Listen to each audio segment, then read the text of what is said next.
Good morning সবাইকে।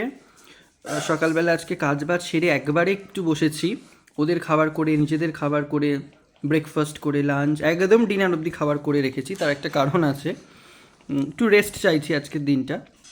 আমি দেখাই একটু, এই যে চাটা নিয়ে বসেছি, এখানে মাম্মা, এই যে পোস্ত, লাইকা, এই যে এখানে লুসি। আর এর ঘুম নেই, এ সারা সকাল হুড়োহুড়ি করছে, একটা কান দাঁড়ায় একটা কান ভেঙে গেছে মারামারি করে।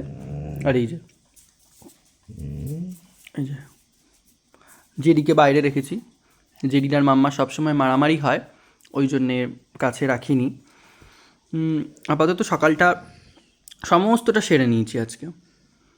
তো 2 ঘন্টা মতন সময় ওরা পেয়েছিল যখন আমি রান্না করছি, তো দেদার হুড়োহুড়ি করেছে, খুব মারামারি হুড়োহুড়ি। একটা নীল রঙের বল আছে, সেই বলটা তুলে রাখা হয়েছে, ওই যে এখন আবার রান্নাঘরে যাচ্ছে যদি কিছু খাবার পায়।